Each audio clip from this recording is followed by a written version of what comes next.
My number one piece of advice to homeowners about their lawn is to mow more often. The second is the topic of today's video, pre-emergent.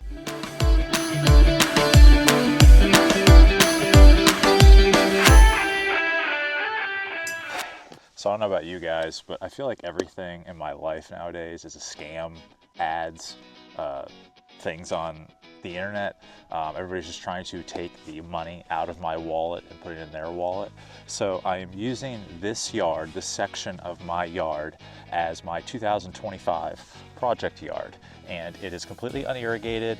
Kids play on it, they practice sports, and I want to show you what a realistic lawn can look like without doing some crazy renovation. Now, I do plan on seeding this in the fall, and I will show you that, but from day one of the start of the season, doing a raking like I just finished up, to today's first treatment, which is going to be a soil test and putting down pre-emergent, all the way through the season, I want to show you that you can get good results, realistic good results, without having to do some crazy back-breaking work to get a picture perfect yard. So I'm out here with Marty finishing up raking my yard.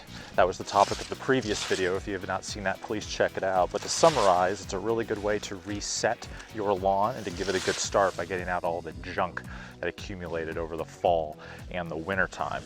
And now, once we have a good look at what we're dealing with, you have to ask yourself, do you want to seed or do you want to prevent weeds? And I always recommend to prevent weeds. If you want to seed your fall in the spring, then go for it, go nuts. But I want to let you know that there's a lot more involved to that than just putting down grass seed. You got to get hoses, a sprinkler timer, sprinklers, you need to manage it. It can be a bit of an undertaking, and it can also be a hindrance once the summer comes around, and those new seedlings, which look really good in April and May, just don't have the root structure to survive in a transition zone summer. Now, the yard I'm walking on right now is the other half of my property, and I did a complete renovation on it last year. For a late winter, early spring, cool season yard, this is what peak performance looks like. So let's level set expectations. When you come out to start getting into the lawn, you're not going to have the best looking yard yet. Growth hasn't started happening. It's not warm enough. So pump the brakes on freaking out, calling people to renovate things. Let's see what we can do with just some practical knowledge and applications. You may notice that there are some weeds in your yard. That's okay, but do not treat them. Weeds need to be actively growing for any type of weed killer to work. So that temperature that the soil needs to be at for things to be growing is 55 degrees and higher. Just because you've had a few days in the 50s doesn't mean your soil is at 50 degrees. So it's going to take some time for things to warm up and to start growing again, and that's okay. That gives us time to prepare. The last thing I'll say is I never recommend weed and feed. I don't use it on my customers' lawns, and I don't recommend it for your lawn. There's no reason to spread weed control in places that you don't need it. I 100% believe that you can have a thick, green, lush lawn and not destroy the planet. First thing we're gonna do is a soil test. You need to do this before you put any product down at all, before you even think about putting down fertilizer, and this will give you a good start in seeing why your lawn looks the way it does. So to take a soil sample, you need two things: a way to get this dirt out of the ground and something to put the dirt in. This is a soil probe. It takes cores of soil out of the ground. This is the one that I use all the time for my customers. It is linked in the description below. If you buy through that link, then I get a kickback, but I highly recommend you just get something that you can afford. This is my favorite though.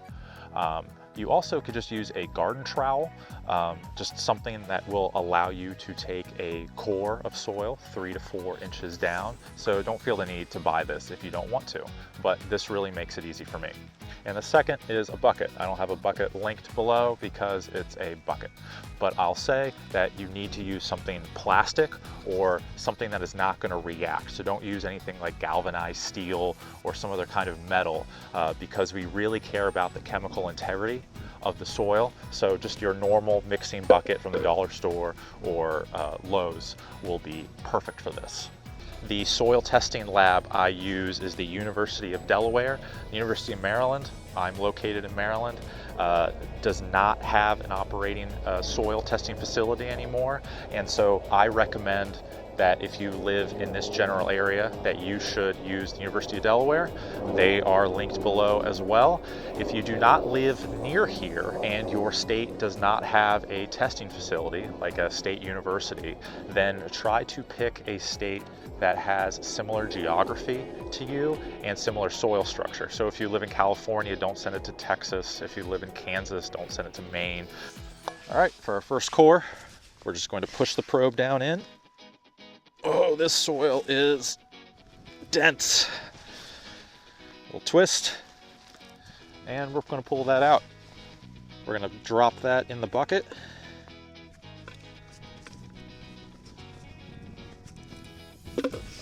Rinse and repeat.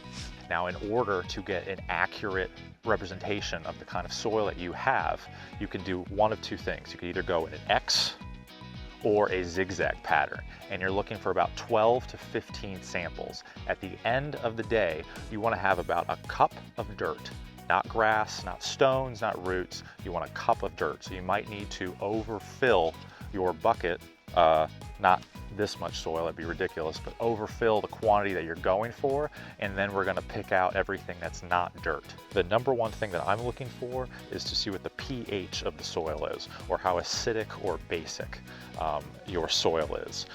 Just to keep it simple, grass likes a pH in the mid 6s. Anything out of whack, it's not getting the nutrients it needs. It's either falling out of the soil too quickly, or it is going to be locked in there, and those nutrients that you're putting down aren't going to be picked up by the plant. Now that we've collected our soil sample, we can talk about putting down our first application of the season, and that is pre-emergent. There are two types of weed control. There is pre-emergent, which you put down before the weeds emerge, and then there is post-emergent, which is what you spray or sprinkle on to weeds after they are already growing. It is so much easier to prevent weeds than it is to try to get a handle on them as they're actively growing. But this is the thing that you need to ask yourself. Do you want to seed your lawn, or do you want to prevent weeds? The best way to figure this out is to figure out how bad is bad. That is, how bad is your lawn?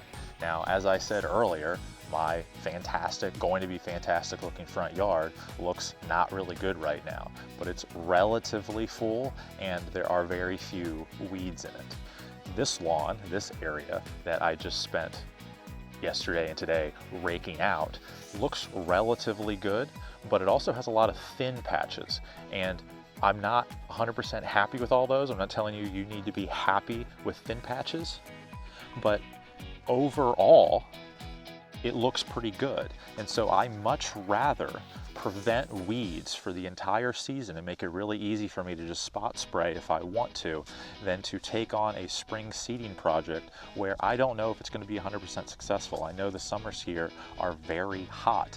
I know that I'm going to have to manage these little seedlings, and I'm going to have to water and get hoses out, and we're probably not going to be able to use the yard like I want to. So if your yard is passable, if your yard is okay, I highly recommend putting the pre-emergent down now, and then we can make adjustments after we see what we're truly working with in April and May and things really start to kick off. Now, this is one of the areas that I was talking about that struggled last year.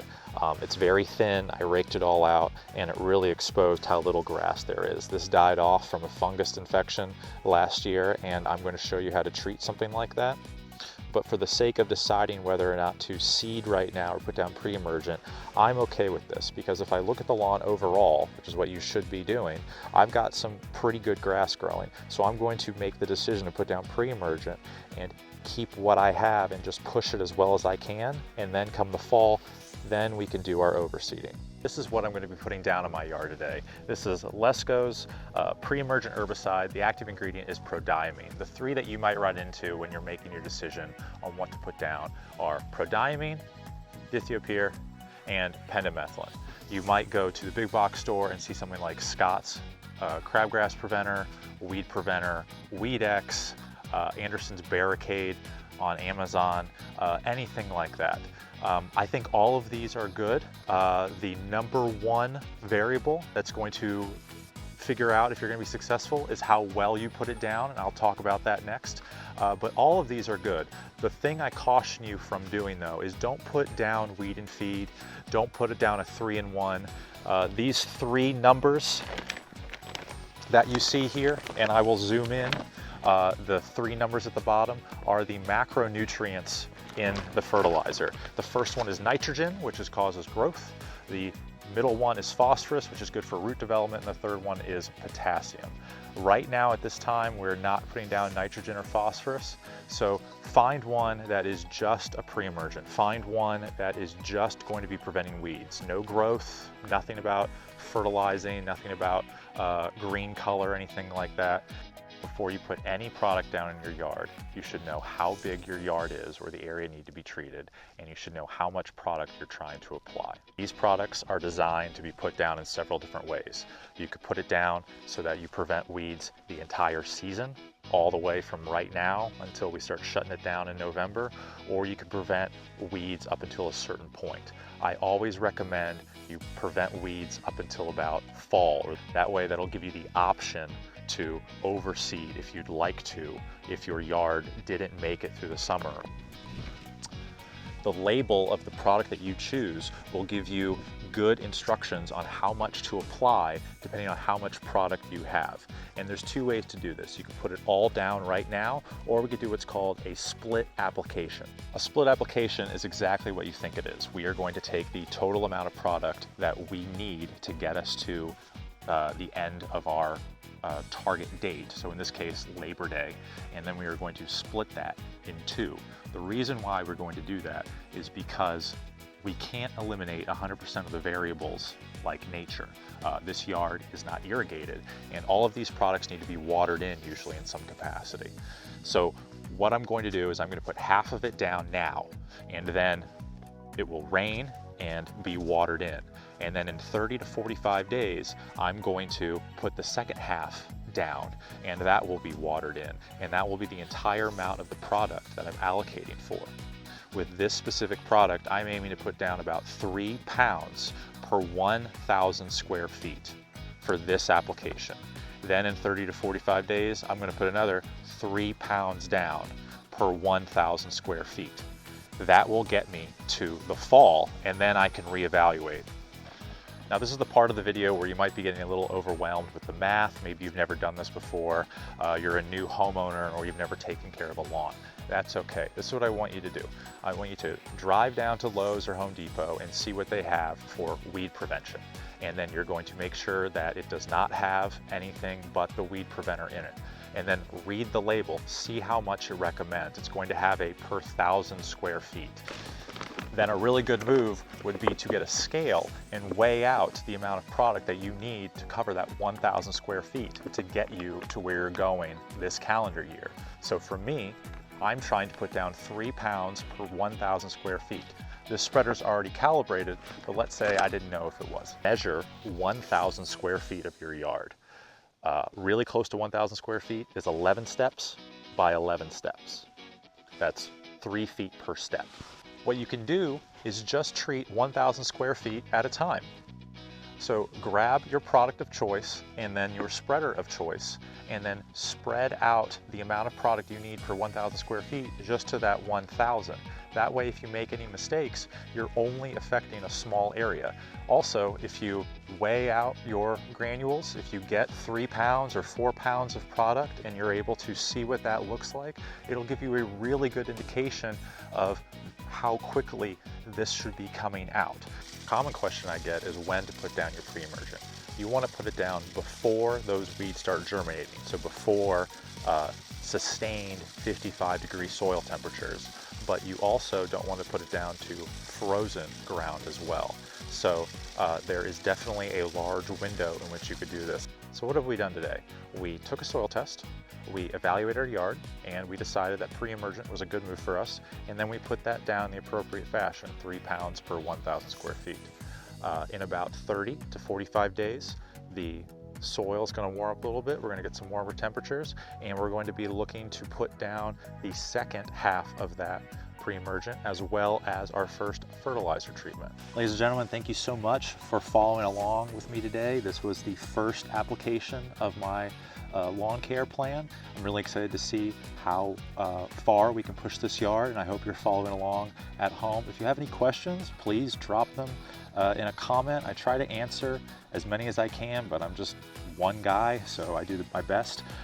If you'd like me to go more in depth on applying things and products to use, spreader settings, things like that, if there's enough interest, I'll happily make a video. But trust yourself, just do a good job, try your best. And for Marty, I'm JJ. This has been the Lawn Lab.